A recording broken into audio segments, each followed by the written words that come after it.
Fayan bagi maka sudah semestinya ayajibu wajib liman yakhafullaha bagi orang yang takut kepada Allah wa rasulahu dan takut pula kepada Rasulullah, waman dan bagi orang lahu yang ada pada orang tersebut maru'atun, maru'ah atau yang kita kenal dengan muru'ah.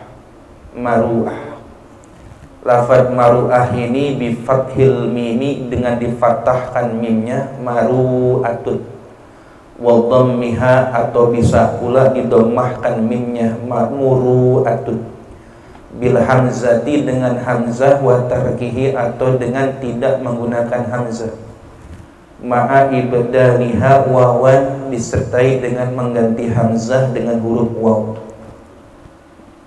Muru atau murwatun, ya, hamzahnya diganti dengan waw, jadi bisa dibaca marwah, bisa dibaca murwah. Mur'ah itu apa? Wahia dan bermula mur'ah adabun nafsaniyatun, etika manusia, tahmilu mura'atuhal insana alal wukufi inda mahasinil akhlaq wa jami'il adat. Etika manusia, tahmilu mura'atuhal insana, yang harus tidak boleh tidak menjaganya kepada manusia alal wukufi atas penerapannya inda mahasinil akhlaki berdasarkan akhlak-akhlak yang terpuji, wa jamilil adati dan adab atau kebiasaan yang baik. Gampangnya adalah muru'ah itu atau maru'ah itu adalah adab-adab atau etika tata krama yang wajib dijaga dan dipelihara oleh seseorang dalam rangka penerapannya, yaitu dengan cara melakukan akhlak-akhlak yang terpuji dan adab kebiasaan yang baik. Jadi muru'ah ini ada yang berdasarkan akhlakul karimah atau akhlakul hasanah, ada yang berdasarkan jamilul adat, kebiasaan yang baik atau kearifan lokal yang baik. Nah, muru'ah itu adab etika yang mesti dijaga. Apa contohnya? Muru'ahnya seorang laki-laki, ya, dia harus menjaga dirinya dari segala macam hal yang menjatuhkan kewibawaannya. Contoh, antum udah jadi seorang muta'allimin, sudah menjadi seorang pembelajar, maka berpakaianlah, maka bertutur katalah, maka bersikaplah layaknya muta'allimin. Ya, jangan muta'allimin justru merusak keelokan dan kecantikan yang telah Allah berikan kepada fisik maupun pikirannya dengan hal-hal yang tidak baik. Contohnya, udah tahu, udah ngaji bahwa ditato itu nggak boleh, malah ditato kan gitu. Udah tahu bahwa alusnya muta'allimin itu kalau ngaji pakai peci, ini nggak pakai peci. Ya. Lebih jauh lagi yang sudah jadi muallimin, udah jadi guru-guru. Ya. Lebih jauh lagi yang sudah mualliminan, syuyukh atas lagi, muru'ahnya lebih tinggi lagi. Begitu ya. Nah, jadi wajib buat orang yang takut sama Allah dan Rasulnya, serta dia memiliki wibawa muru'ah dalam dirinya, kemampuan untuk menjaga adab dan etika dalam kehidupannya sehari-hari, ayyamna'a ahlahu, hendaklah ia mencegah keluarganya. Lihat, ayyamna'a ahlahu, hendaklah ia mencegah keluarganya, ay zaujatihi, ay zaujatahu, yakni istrinya, wa banatihi, dan anak-anak perempuannya, minal khuruji, daripada keluar, minal buyuti, dari rumah, mutabarrijatin, dalam keadaan tabarruj. Tabarruj sudah kita bahas ya. Ya, apa itu tabarruj? Ay muzhiratin mudhiratin, menampakkan, lizinati, terhadap perhiasannya, wal mahasini, dan kecantikannya, lirrijali, bagi laki-laki lain. Itu. Jadi ini buat siapa?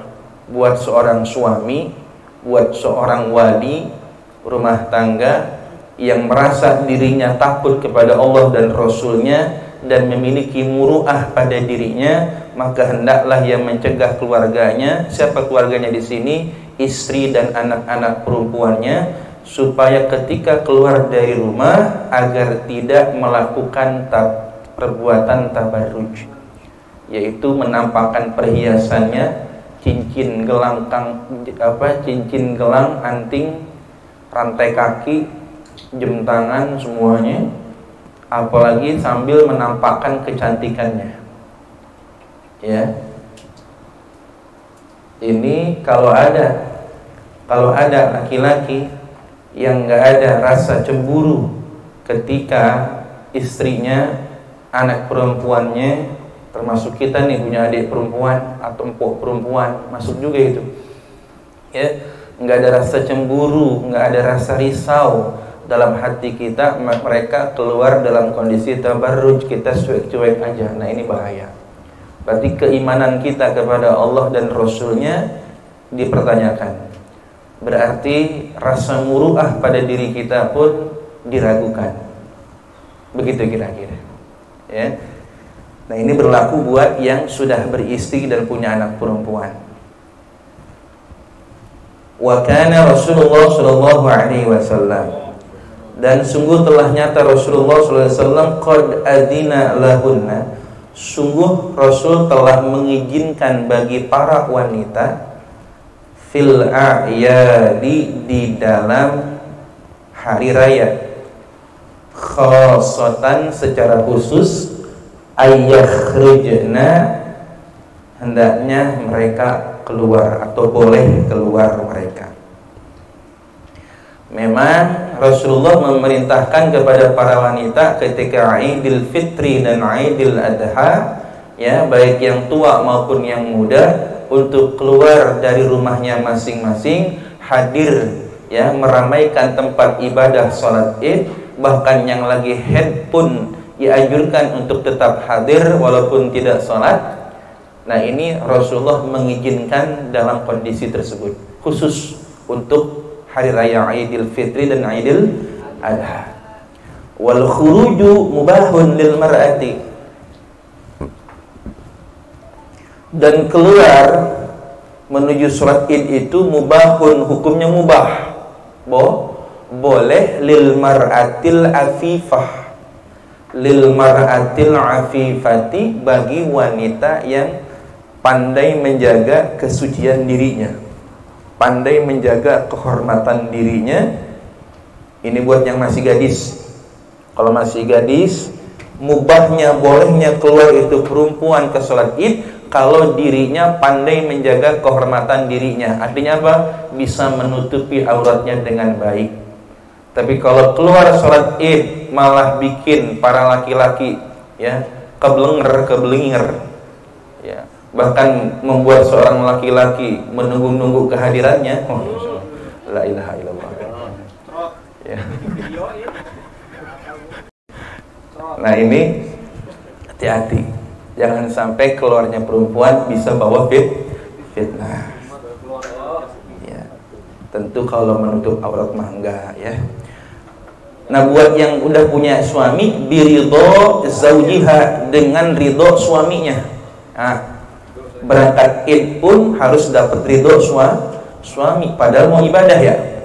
Padahal mau ibadah aja kudu dapat ridho suami. Berarti perempuan, dia mau ngaji, dia mau ngajar, dia mau kuliah, dia mau kerja, dia mau kemana aja kudu dapat ridho suami. Ingat, ridho itu beda dengan idin. Boleh suami mengizinkan tapi belum tentu ridho. Tapi kalau suami ridho sudah pasti ngizinin. Betul tidak Pak Andi? Betul tidak?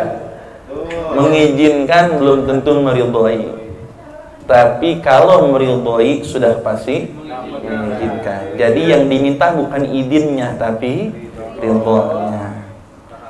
Sudah belajar kita ya. Perempuan manapun yang keluar rumah tanpa ridho dari suaminya, kalau untuk seorang istri, atau tanpa ridho orang tuanya bagi yang belum punya suami, ini bisa masuk kepada kategori perjalanan yang mengandung maksiat.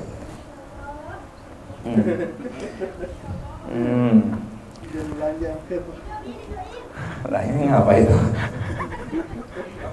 Ngapa dia? Walakinnal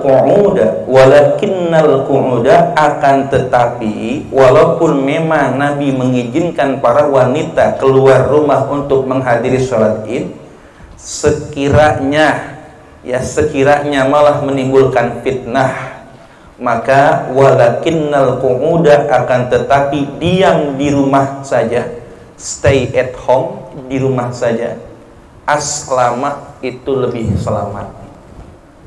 Lebih selamat dari apa? Dari fitnah. Kalau keluar rumahnya ini berpotensi menimbulkan fitnah. Misalkan apa? Wajahnya terlalu cantik, misalkan. Ya, wajahnya terlalu menarik. Kalau buat perempuan. Kalau nenek-nenek mah gak bakalan ya. Nenek-nenek mah boleh-boleh aja. Tapi ini kalau yang gadis atau yang Mahmud Abbas ya, kalau sekiranya banyakkan fitnahnya daripada maslahatnya, udah stay at home aja lah. Aslam, lebih selamat. Bagaimana solusinya kalau gitu? Ya tutupin. Yang sumber-sumber fitnahnya tutupin. Kalau memang ya walaupun wajah dan telapak tangan itu ya boleh ya dilihat, karena sebagian ulama mengatakan itu bukan aurat buat para wanita, wajah dan telapak tangan. Tapi sekiranya menimbulkan fitnah ya tutup aja gitu ya, sisain buat ngelihat jalan aja, matanya doang gitu.